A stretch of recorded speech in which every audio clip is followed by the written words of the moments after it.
Shalom, salam damai berkah dalam. Kita baca dari Injil Markus bab 12 dengan judul perikop, Yesus menasihatkan supaya hati-hati terhadap ahli-ahli Taurat. Dalam pengajarannya, Yesus berkata, "Hati-hatilah terhadap ahli-ahli Taurat yang suka berjalan-jalan memakai jubah panjang dan suka menerima penghormatan di pasar, yang suka duduk di tempat terdepan di rumah ibadat dan di tempat terhormat dalam perjamuan, yang menelan rumah janda-janda, sedang mereka mengelabui mata orang dengan doa yang panjang-panjang. Mereka ini pasti akan menerima hukuman yang lebih berat." Demikianlah sabda Tuhan.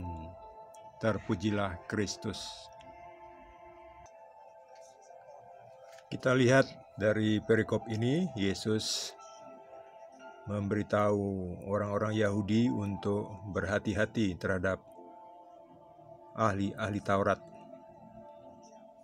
orang-orang Farisi. Ya, seperti ini ya. Mereka yang tadi itu, mereka pintar ini, yang di belakang ini tadi.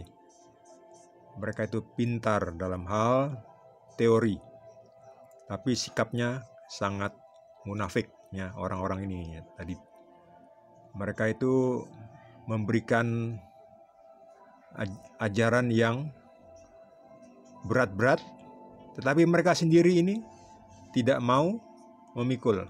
Jadi mereka tidak mau memikul apa yang mereka ajarkan. Jadi mereka munafik. Yesus memperingatkan murid-muridnya dan orang-orang banyaknya supaya berhati-hati terhadap orang-orang Farisi ini ya, ahli-ahli Taurat. Mereka nampak suci dari luar, tapi mereka hatinya kotor, tidak tulus, tidak ikhlas, tidak jujur. Itu kuncinya, tidak jujur ya. Jadi hukum-hukum agama dalam hukum Taurat itu kan banyak sekali. Berat itu, melakukan hukum Taurat secara sempurna itu berat. Sementara Yesus datang membawa hukum baru. Kasihilah Tuhan, Tuhanmu, dan kasihilah sesamamu manusia.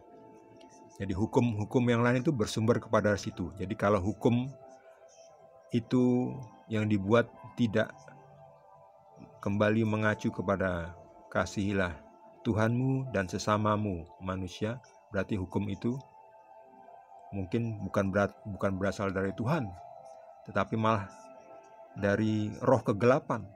Karena tujuan roh kegelapan itu memakai hukum-hukum Tuhan untuk mendapatkan keuntungan pribadi, seperti ahli-ahli Taurat ini. Jadi Yesus memperingatkan orang-orang ini ya,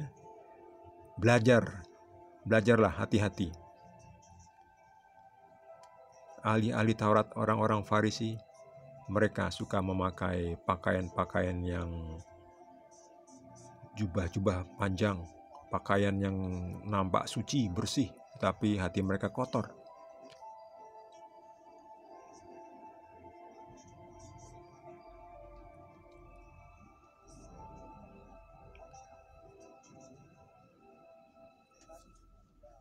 Di sini dikatakan mereka suka berjalan-jalan memakai jubah panjang dan suka menerima penghormatan di pasar.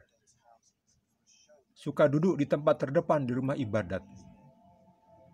Duduk di gereja di bangku terdepan itu nggak apa-apa. Tapi di sini maksudnya adalah mereka mencari muka.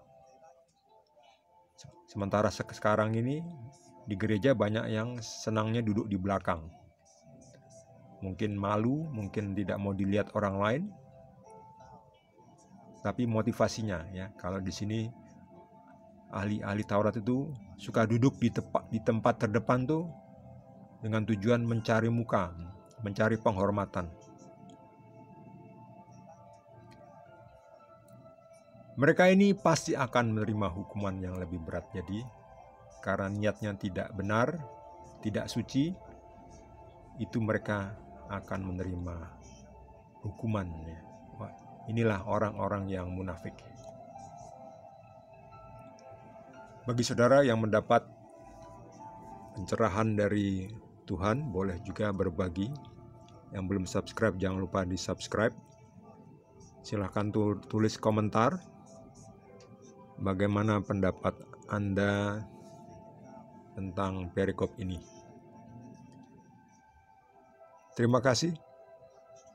Tuhan Yesus berkati kita semua.